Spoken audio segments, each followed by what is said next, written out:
So wala po dapat sa buto natin ang cover-up, ang pagtakpan ang totoo, ang kasinungalingan. So kung may corruption, dapat ma-expose.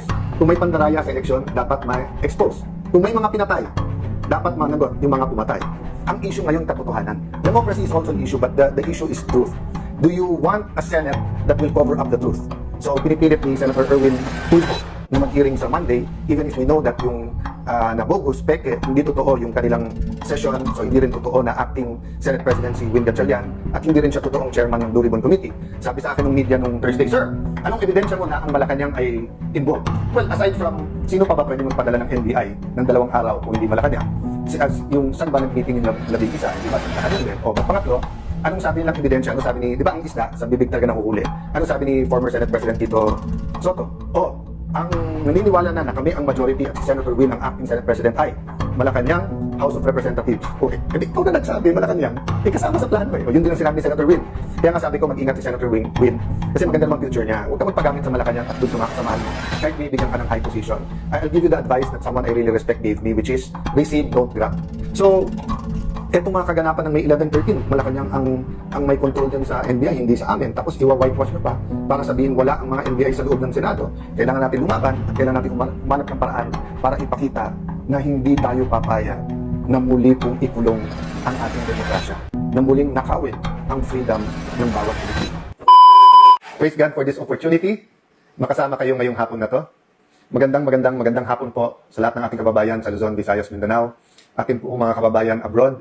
Of course, mga kapatid natin sa media. Our nation is divided. But that is because we have different opinions. The facts are distorted. So today, allow me to try to unify our thoughts as a nation using 3 tools. One is identity. Sino ba tayo? Sino ba tayo bilang mga Pilipino? First and foremost, for example, sa akin, I'm a Christian Filipino. Brother Robin is a Muslim Filipino.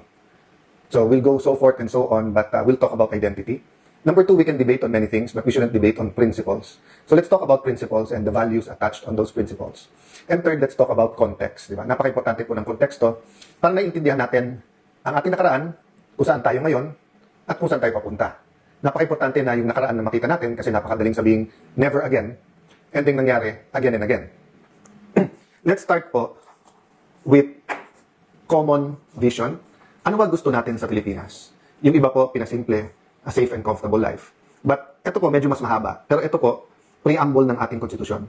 Even sa law school po, gustong-gusto ko po itong preamble kasi ang sinasabi ng mga professors namin doon na bagamat hindi ito yung source of the legal principles in the sense that kung one section of the Constitution conflicts with the other or application or law, but it is something that embodies the spirit of the aspirations of the Filipino people. So kumbaga yung why nandito sa preamble. Ano po sabi ng preamble?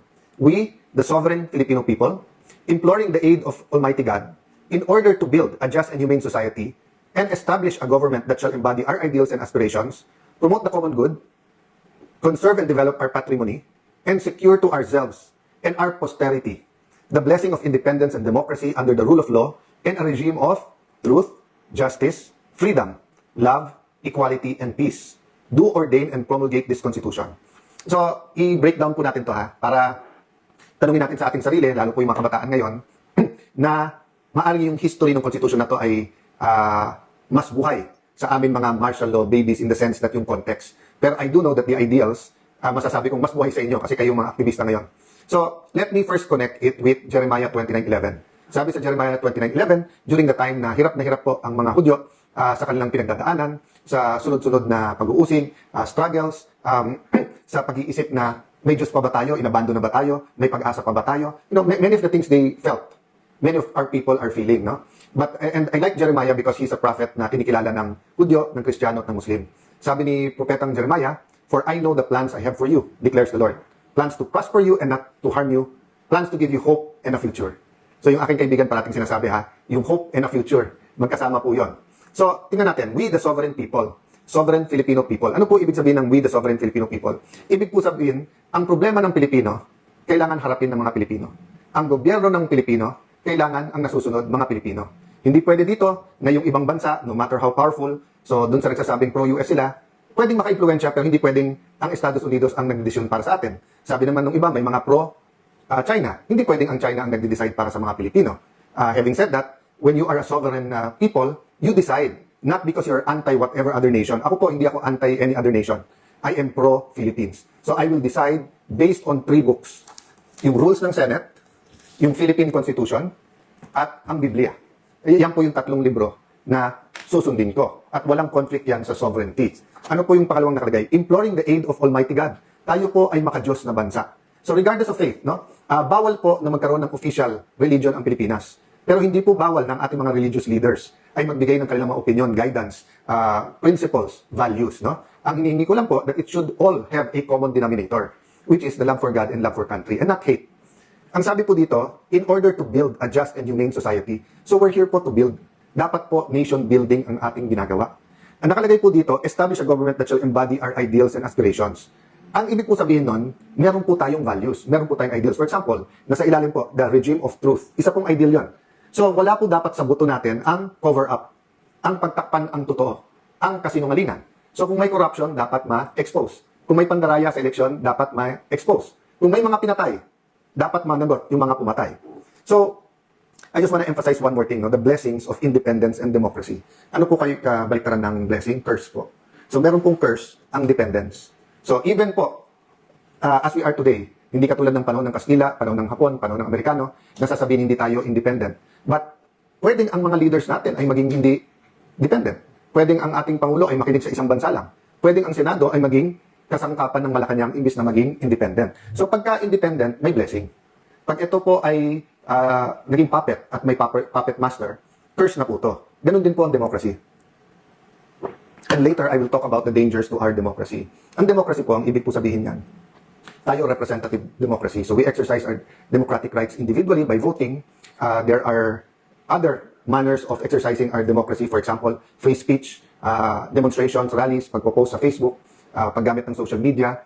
Naalala niyo po nung parang pinagbabawalan or hinihigpitan ng mga OFW sa balikbayan box pagdala dito, grabe ang mga protesta doon, mga videos na pinadala ng ating mga kababayan. That's an example of democracy in our own hands, no?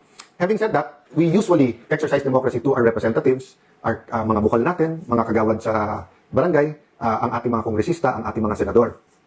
So, sa pag-ordain ng konstitusyon na to, yan po yung ating mga ideals. So, napaka-importante po na bagamat ito po yung mga libro at ito yung mga papel, may symbolism po, buhay po yung mga salita na yan, di ba? So, katulad sa atin at address to my fellow Christians, di ba? Or actually kahit sino naman po na spiritual, di ba? May libro kayong sinusunod na sinasabi niyong holy. Hindi na pwedeng sabihing papel lang yan or salita lang yan. Yung bawat word dyan, kahit saan mo buksan, di ba? Nakalagay love, di ba? Alam mo, bawat anuman ang word dyan, hindi lang po yan buhay. Hindi lang yan symbolic. It molds us into our identity. And yung identity po, for example, no, hindi mo pwedeng sabihin na si Juan de la Cruz ay isang Christian Filipino na mahal ang Diyos at mahal ang kapwa niya. Tapos ang ginagawa niya ay lahat ay labag sa loob ng Panginoon at ang ginagawa niya ay walang iba kundi pang-aapi sa kapwa. So hindi tugma sa kanyang identity ang kanyang values at principles. So pag tinanong mo, ano ba talaga yung Juan de la Cruz? Ay, wala yan. Hindi maka-Diyos, hindi makatao. So hindi yun yung talagang akala ni Juan de la Cruz na siya. Our identity tells us a lot of things, including where we will be, who we are, what our family will look like, what our community will look like, and eventually, it will form the national identity and will declare where we're going. So, pag sinabi natin, we're a Christian nation, pero number 2 tayo sa pinaka-corrupt, hindi talaga tayo Christian nation, di ba? Pag sinabing ang ating bansa, mahal ang mahihirap, tapos hindi natin pinapagamot yung mga may sakit, hindi po natin binibigyan ng living wage, mata pobre ang ating society. So, pag sinabi natin, we are a democratic nation, pero diktatorya ang umiiral, o kung sino lang makapangyarihan, ang nasusunod, then we're not a democratic nation. So let me give you a context from my point of view. So syempre noong 2022, I ran for the Senate ulit. Nag-observe lang ako. I was soul searching, if I can call it that, no? And of course, I had my own questions, diba? Dahil yun nga, martial law baby ako, I was very supportive of Ferdinand Marcos Sr. Panahon po namin yung I was 13 years old, 12, 13 years old nung namatay si Senator Benigno Aquino. I did not really know who he was until he attempted to return and he was killed, no? 1984, na-elect ang aking ama bilang assemblyman ng Taguig, Pateros at Muntinlupa. That's my first pagkamulat or understanding of government. And then 1986, of course, is the EDSA Revolution. And even a day before it started, kausap na namin ang tatay ko kasi gusto nga kaming paalisin at siya'y first time na nakita ko ang aking ama na umiiyak o lumuluha dahil he was ready to give his life kasi sabi niya, eto na yung panahon na kailangan lumabas lahat ng totoo. And as a 15-year-old teenager, I couldn't understand why someone has to give their life for truth. Kasi di ba mula sa pagkabata, basta eto tama, eto mali. Eto kasi sinungalingan, eto yung totoo. So we were taught from the start that you're always rewarded if you do what is right. Pag tama, may reward. Pag mali, may makaparusahan ka or mayroon pong consequence. Di ba? Kaya nga sabi nila, if you can't do the time, don't do the crime. No? But siguro yung sa murang edad, 15 years old, parang bakit nagpapaalam ang aking ama at bakit siya makukulong o bakit siya mapapatay kung ilalaban na yung totoo. Then the 4 days of EDSA unfolded. So here I am in 2022, 51 years old, naging konsehal, vice mayor, speaker of the House of Representatives, nahalal pangatlong beses sa Senado, naging Secretary of Foreign Affairs, at iniisip ko, never again, pero nandito ulit. Pero I do believe na yung kasalanan ng ama, hindi naman kasalanan ng anak. And I do believe in democracy, meaning, if ang nanalo ay isang taong hindi ko naman ka-close, I have to follow what people want or who they voted for, di ba? Kasi hindi pwedeng democracy tapos yung gusto mo lang. Dictatorship yun. You have to respect the will of the people. So in 2020, so let me go back. 2016, nung nanalo si President Duterte, I was asked informally by someone very close to the President, total hindi mo nakuha yung number 2, kunin mo na yung number 3. So sabi ko ng number 3, ikaw na mag-Senate President. So nung binubuo ko to, again, I believe in principles. I don't want to live my life very arbitrarily, no? So, kung this is what President Duterte stood for, then dapat sundin ko yon. So, Senator Lacson and Senator Tito Sotto came to me, Alan, 8 o 9 sila, 8 o 9, magbuo ka lang ng 4, I think 9 sila, magbuo ka ng 4, 13 na tayo. Pero sa 9, ito yung kami. And nung tinitignan ko, for example, he wanted to be chairman ng public order, which is 40 naman niya. Basta isa-isa tinitignan ko at sabi ko, mukhang pag tinanggap ko to, mabuti for me. Pero baka under the gun ka agad ang ating Pangulo sa lahat ng gusto niyang gawin. And I'm not talking about Senator Lacson lang, but many. Kasi nga, ang dami ng, for example, nasabi ni Pangulong Duterte, unahin ang sweldo ng pulis at military doblein. But there are many senators, including Senator Lacson, who said na kailangan lahat, hindi pwedeng sila lang. So there are things like that, no? Then I found out they were talking to Senator Drilon, who was the Senate President then, and kung sasama din, ibibigay yung Committee on Justice kay Senator De Lima, na alam kong gagamitin lang niya para siraan ang ating Pangulo dahil ilang taon siyang chairperson ng Human Rights Commission at ilang taon din siyang Secretary of Justice. Pero hindi naman niya kinasuhan ang dating Pangulo. So sabi ko, i-offer niyo sa akin yan, pero isusubo niyo ito. Hindi ko po tinanggap. It was painful po because nga ako po ang kasama ng Pangulo, pinaglalaban ko at pinorma ko yung Senate majority ko to be supportive. But Senator Toco and Senator Tito said independent Senate, kailangan na walang impluwensya ang Malacanang, etc., etc. So the rest is history, but that's my first point, no? Tinanggihan ko yon on the matter of principle, hindi ko nakuha. Fast forward 2025, nung nanalo na po sila Senator Lacson, Senator Tito, Senator Bam, Senator Kiko, etc. Kinontak ako ng isang malapit sa Pangulo, etc. At sinabi kung hindi matatanggal si Cheese, ako na lang. No? Walang basbas ng Malacanang to, pero ang kausap sila Senator Tito, etc. And it happened the second time, nung pinag-uusapan namin yung tungkol sa Commission on Appointments, sinabi sa akin ni Senator Loren yun, alam mo naman kung anong offer. Sabi ko, guys, para kung kapatid na si Cheese, marami na rin kaming beses na magkalaban, but we promise each other to pray together, consult each other, move forward each other. So, naintindihan ko karamdaman nyo, pero hindi ko pwedeng kunin sa kanya. I can't do that, no? So, tinanggihan ko ulit. Okay. February 2026, yung ibang mga kasamahan ko, sinabi na, ginamit na yung blue ribbon, may mga pinagtakpan sa majority nila, no? May mga pinakita sa akin, whether ito yung, basta saka ko na ilalabas yung mga ebidensya, but basically, ang sinasabi, nakipagsabuatan si Senator Lacson sa administrasyon para iporma laban kay Jinggoy, kay Cheese, kay Joel, etc. Regardless kung may zero truth, partial truth, or whatever. And then may mga pinagtakpan, no? From masterminds lower. And then iba-ibang grupo yun, ha? Wala pa atang 18 nun eh, yung Marines.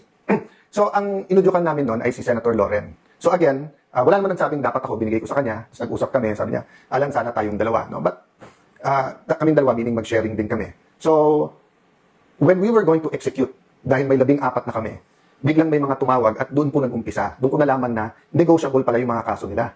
Kasi tinawagan na yung mga may kaso, huwag nyo lang iboto si Loren, bawiin nyo, hindi na kayo kakasuhan.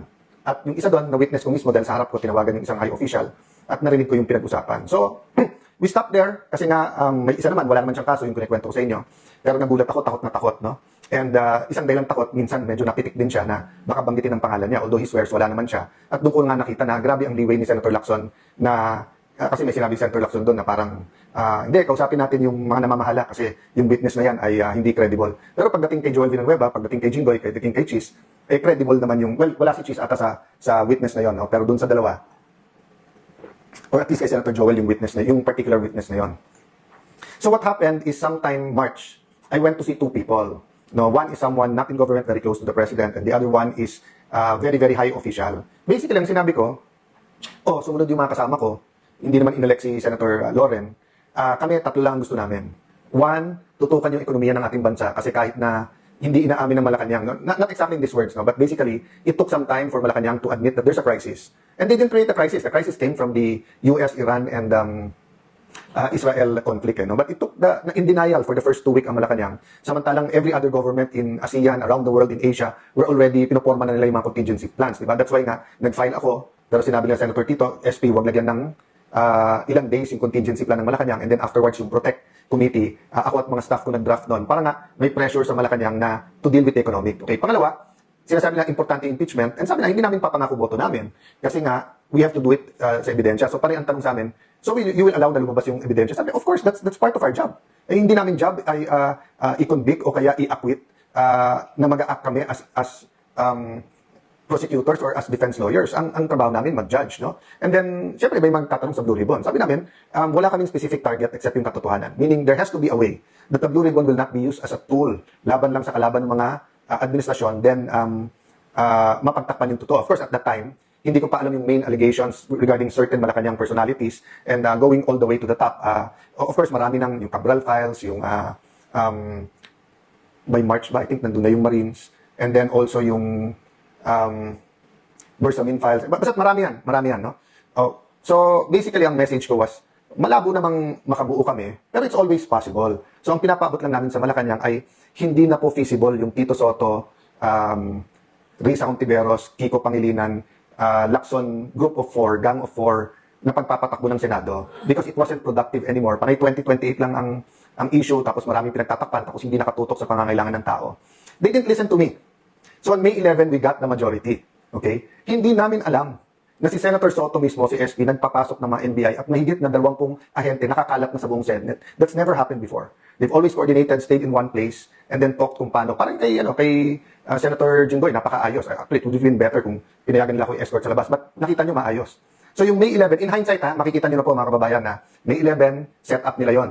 May 13, sila naglagay ng full battle gear ng mga NBI at mapapatunayan namin, Senate premises po yon.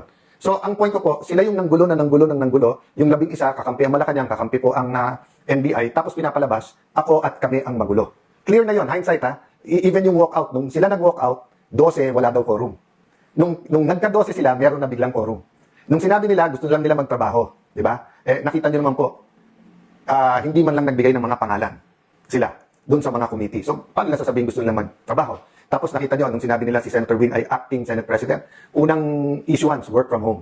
Nung pumasok pa rin ang mga taga-Senado, ang sinabi, alas 10, umuwi na kayo. Hindi ba katawa-tawa yun, di ba? Yung sasabihin sa'yo, work, let's get back to work. Tapos yung unang i-issue is to work from home, then the next day, umuwi na kayo. 10 o'clock pa lang, pinapauwi na. Kaya nga sabi ko, mag-ingat si Senator Win, kasi maganda naman future niya. Huwag ka magpagamit sa Malacanang at dun sa mga kasamahan mo, kahit bibigyan ka ng high position. I'll give you the advice that someone I really respect gave me, which is, receive, don't grab. I didn't grab the Senate presidency in 2016. I didn't grab it in 2025. I didn't grab it in February 2022. But to God's grace, napunta sa akin. By the way, no, kung nakuha ko yon earlier, kasi di ba nagsama-sama Senator Coco, Senator Tito, Senator Frank Drilon, Senator Mig Subiri. Alam nyo kasi sinasabi nila masarap maging Senate President. Yun yung reading between the line Kasi usually tens of billions ang pwede mo ipasok sa budget. Usually yan, malaking mga discretionary funds ang pwede mo i-withdraw. Then of course, number 3 ka. So sa lahat ng mga ahensya ng gobyerno, basically you're a VIP there. Ang daming perks po ang pagiging Senate President, no?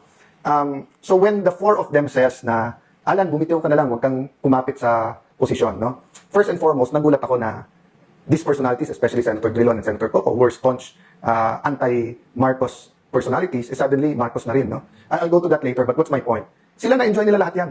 Ako, the day na tinanggap ko, at sinabi ko sa mga kasamahan ko, I'm up to the challenge. Kasi nung sinabi sa akin ni Senator Loren, ikaw na, Alan, kumilos na tayo. Nagtanong muna ako, I went to Senator Cheese and said na, ako ba dapat talaga pa? But the day na tinanggap ko, I knew, I will not be an ordinary SP. This isn't the usual, di ba? Na first among equals ka, na malaki pondo mo. I knew, laban to ng katotohanan. And I was told already na linggo-linggo, sisubukan kang alisin, taging araw-araw. And I knew na grabe ang gagawin nila. Pero hindi ko na-imagine talaga na I knew they were gonna throw at me the kitchen sink. But I didn't know that pati yung kitchen, itatapon nila. We knew na bubuhayin yung kaso laban sa iba sa amin, pero hindi namin alam na ganun talaga yung pressure na gagamitin. No? But The reason I bring that up, I wanted to emphasize, hindi kami nagkulang sa trying to build bridges. So finally, nung naka-first base kami, kausap namin ilang high officials, and then hanggang umabot sa Malacanang, we communicated that you can trust us in me, in particular in the group, kasi nakausap ko na yung grupo, gagawin namin maayos ang impeachment. Hindi namin papangako boto namin, but we will commit na we will listen to the evidence, we will view, we'll hold it together with the legislative. Nag-commit din kami doon sa economic. Sabi namin, pagdating sa Blue Ribbon, aayusin natin yung mga hearings na hindi maapektuhan yung ating mga negosyante. But sabi ko, kailangan lumabas yung totoo. Okay? So, hindi po kami nagkulang. So, yung 11 sa pagko-convince sa Malacanang, nakalaban yan. So, the problem is they kept on inching towards doing illegal and immoral things until we got to the situation we are in here today. So yung po yung basic context of how we got here today. But more important than the state of the Senate is the state of the nation. So let me go to that. Sabi nila po, yung hindi marunong lumingon sa kanyang pinanggalingan ay hindi makakarating sa kanyang paruroonan. Sabi nila, history repeats itself. So nung sinabing never again, nagulat tayo bakit again. But I think all of us, not only those who voted for the Marcos Duterte team, but even those who didn't, were praying and hoping maging successful dahil ang success ng administrasyon na to ay success natin lahat. Ano naging problema? Slowly and clearly, a pattern of corruption was shown. And then, nung sinabi ng Pangulo, maya naman kayo, lumabas po dito yung pinakamalaking corruption scam sa Pilipinas, involving trillions of pesos, including stolen money of at least hundreds of billions of pesos. By the way, si Senator Joel was one of those who first warned about it. So, kung ang sasabihin nila, paano naging Pangulo yon dahil he warned about it. Well, winar ng Pangulo, that was, I think, SONA ng 2025. But si Joel has been warning since 2023. To be fair, panahon pa ni Duterte, sinasabi niya na bantayan yung flood control sa Bulacan. So, what is the state of the nation? Remember when President Marcos Sr. was elected, he was very, very popular. No? I think he still is one of the greatest orators of the Philippines. And he knew our culture, alam niya yung damdamin ng Pilipino eh. At alam niya nung mga panahon na yon, when communism was sweeping the world, when there was the Cold War, and then it was sweeping Southeast Asia. And if you look at Southeast Asia, it looked like a region na sigurado ang gera. With the conflict with Malaysia over, hindi pa yung South China Sea noon, yung Sabah pa. And then, iba-iba ang religion at iba-iba ang form of government, no, ng Thailand, Singapore and Malaysia had a problem. Thailand had a problem with its neighbors, diba? Kaya kung hindi nga nagkaroon ng ASEAN, maaring naging war-torn ang ASEAN countries. But my point is, nagamit yung fear of communism, and then because from number 2 in the world, sa ekonomiya, we were number 1 ang Japan, sa region natin, sa Asia, number 2 ang Pilipinas, then suddenly, number 2, number 3 tayo sa bottom, diba? After, by the time na mag-EDSA revolution na. But the point is, ginamit yung economic crisis, ginamit yung class war, di ba, yung oligarchs, yung control ng oligarchy sa Kongreso at sa ating ekonomiya, at yung komunista. So it was such a big fear that many accepted martial law, di ba? And that's how we lost our democracy. So by the time na we regained it in 1986, an Aquino had to give his life, and then there was a need of the people to march on EDSA in the EDSA revolution.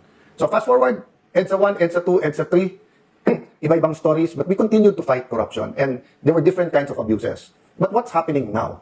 Basically, what's happening now is, for the fear that magkaroon ulit ng Duterte administration, kampi na lang tayo lahat sa Malacanang. Diba? That's why sabi ko, meron tayong Marcos pa rin.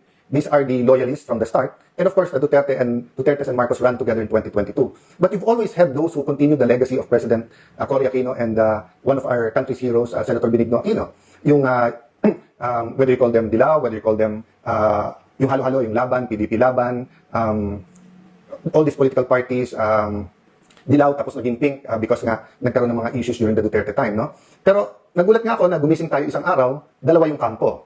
Kampo ng Duterte at yung Marcos pa rin na nagsama na yung Marcos na rin.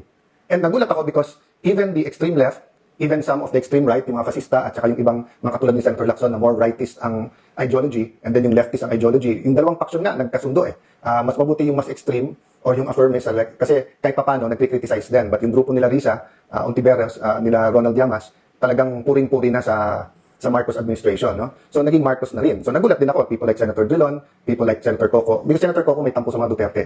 So never mind na lumalabas Marcos na rin, ang importante to prevent another Duterte administration. And I don't blame those who think that extrajudicial killing is a essential part of any Duterte administration. I don't take that against you. Yan yung paniniwala nyo. Iba paniniwala namin, iba tingin namin sa drug war, iba tingin nyo. But my point is this. In the same way that oligarchs, communism, and the economic crisis was used to lose our democracy, malayo na malapit na yung panahon na we're losing our democracy because of an economic crisis which is here, because of fear of another Duterte administration, and then because of the flood control na sobrang daming tatamaan sa ating lipunan. So the moment of truth is coming, and I use it literally, the moment of truth, Ang issue ngayon, katotohanan. Democracy is also an issue, but the issue is truth. Do you want a Senate that will cover up the truth? So, pinipilit ni Senator Erwin Tulfo na mag-hearing sa Monday, even if we know that yung nabogus, peke, hindi totoo yung kanilang session, so hindi rin totoo na acting Senate President si Win Gatchalian, at hindi rin siya totoong chairman ng Blue Ribbon Committee. Sabi sa akin ng media nung Thursday, Sir, anong ebidensya mo na ang Malacanang ay involved? Well, aside from, sino pa ba pwede magpadala ng NBI ng 2 araw kung hindi Malacanang? Yung saan ba nag-meeting yung 11, hindi ba sa Malacanang din? O, but pangatlo, anong sabi nilang ebidensya? Ano sabi ni, di ba ang isda, sa bibig talaga nahuhuli? Ano sabi ni former Senate President Tito Soto? Ang naniniwala na kami ang majority at si Senator Win ang acting Senate President ay Malacanang House of Representatives. Ikaw na nagsabi, Malacanang, kasama sa plano O yun din ang sinabi ni Senator Win. Para walang gulo sa bangko, sa mga empleyado, tanong natin sa civil service. So, yun po ang sinasabi kong, guys, kung mahal nyo si Senator Win, huwag nyo sirain yung kanyang future. Saan ka nakita ng Senate President, unang gagawin, imbitahin yung SILG, yung Secretary of Interior and Local Government para ayusin yung peace and order sa Senate. May sarili tayong USAA, may contingent tayo ng Marines PNP, may PNP sa labas. Pag kulang yon, you can request a PNP. Hindi mo pinapapunta yung SILG mismo. Ngayon naman, ang magde-decide kung sinong Senate President, hindi rules natin, hindi konstitusyon natin, civil service. Sino ba nag-appoint ng Civil Service Commission? Malacanang din, di ba? So, napakahirap po. But I'll offer you a solution, Senator Win. Mag-meeting tayo, may naiisip akong solusyon. Mahirap kumanap tayo ng solusyon kung sino ang tunay na Senate President. Kasi yung 3 libro na hawak ko ay nagsasabing yung legitimate Senate President, yung nahalal ng 13. No? By the way, guys, let me go to that muna na mabilis. Ito. Sabi po sa Philippine Constitution, hindi lang to sa rules, sa Philippine Constitution, nakalagay po dito, the Senate shall elect its President and the House of Representatives Speaker by a majority vote of all its members. Of all its members. Iba po yun sa sinasabi dito, a majority of each House shall constitute a quorum to do business. But a smaller number may adjourn from day to day. So yung a majority of each House and a majority of all its members, magkaiba yun. At sinasabi din dito po na, meron po kasi dito yung about each House being able to pass its own rules, no? Each House may determine the rules of its proceedings. So kung titingnan mo ang rules natin, yung officers po, yung Secretary, yung Sergeant at Arms, Senate President Pro Tempore at Senate President, 13 ang kailangan. Kasi all members. So, ang Constitution ay nagbibigay ng power sa rules at sinasabi po dito sa dalawa na kailangan 13. So kung walang 13, hindi kayo tunay. Going back to yung hearing ni Senator Erwin, the 12 might want to rein him in even during martial law, even during the abuse of arrest, kaliwat kanan at yung mga torture. Wala pong high official na nagsabing, rekwelyuhan ko yan, ako mismo arrestuin ko yan, etc. So, it's incredible that you'll have a human being speaking like that. Kaya sa sulat ni former Congressman Michael Defensor, dapat ang sagot namin ay simpleng, umattend kayo sa legitimate na Blue Ribbon Committee dahil yun ang may legal protection. Pero siguro idadagdag ko dun sa sulat na yung ganun mental state ng isang senator tapos siya ang magiging chairman, walang makakapag-guarantee ng inyong safety doon. At tandaan nyo po, tapos na po tayo dun sa 18 Marines, kung gusto lang ipatawag ulit under Senator Marcoleta, pwede mag-attend sila Senator Win. Pero nandun pa tayo sa 2 o 3 witnesses na ang bibigat at may mga dokumento at talagang mayayanig yung ating bansa. Kaya po nagkakaroon ng ganito. Ang problema po, kaya sinabi kong malapit malayo, every time that the truth is about to come out, wini-weaken yung institutions. Winiken po ang House of Representatives, winiken po ang Senate. Sabi ni Senator Lacson, sirang-sira ng Senado.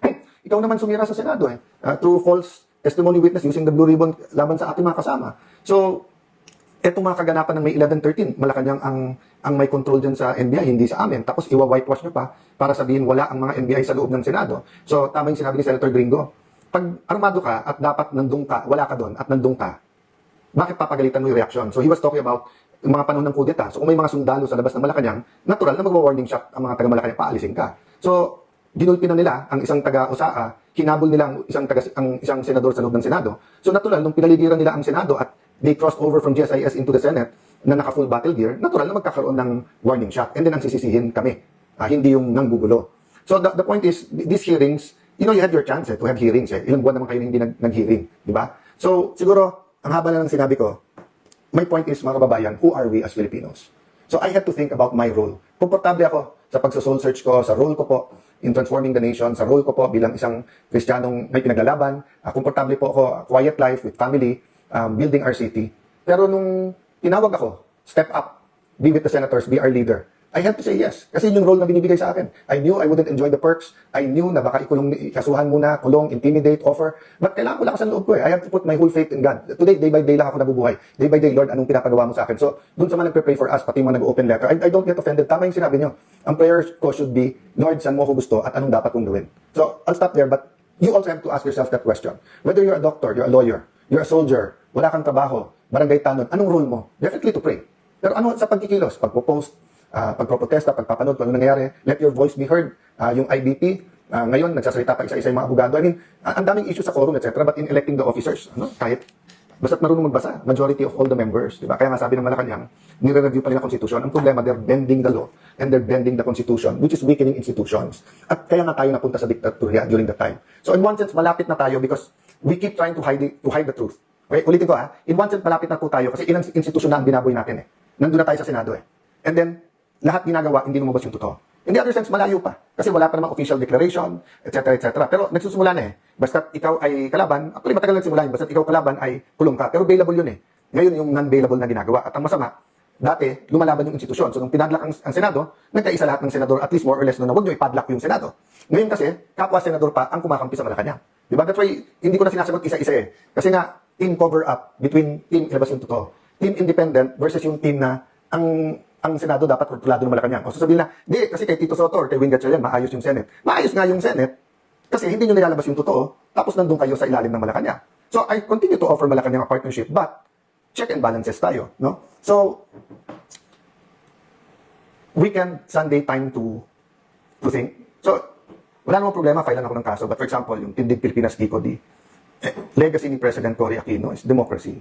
Legacy ni Senator Benigno Aquino is giving his life to fight for freedom and democracy. And then magpapagamit kayo sa Malacanang. Obstruction of justice. Sinabi na ng NBI, walang warrant na binigay sa amin. Sinabi na ng PNP at SILG, pumunta sila doon, hindi para arrestuhin dahil wala pa namang warrant. So paano naging obstruction of justice at paano pinatakas si Bato kung wala namang warrant? So let me address myself to Kiko D and the other Aquinos, even to Senator Bang, Ang legacy ng democracy. Then Marcos na rin. So, no problem. Legacy din nila is against extrajudicial killings. O yung ipaglaban nyo yun. Legacy din ng mga Aquino is to sacrifice for the nation. So, if your sacrifice is fighting the Dutertes, okay yun. Pero okay sa inyo babuhin yung Senado. Okay sa inyo wag ilabas yung totoo sa flood control. Di ba? Kaya nga, laban Laban yung laban. Kiramin ko muna. Kasi hindi nyo ginagamit Di ba? So, alam niyo naman, di ba, sa aktivista, ganyan, sa Duterte, ganyan. Kailangan neutral ako dahil senator judge din ako pa magpre-preside ng impeachment. Pero pera muna ng laban. Kasi paano pag wala nang lumaban para sa Pilipinas? Paano kung Marcos na rin? So mga kababayan, let me end this way. Kung comfort lang po, sumang-ayon na po ako sa administrasyon. My life will be totally much easier, but I couldn't live with myself. Why? Life without a purpose is not living. Diba? You all have to consult your maker. Is this the kind of world that the Philippine Constitution wants? Is this the kind of world that the Bible tells us, the kind of Philippines we want? Diba? So, you might not like me.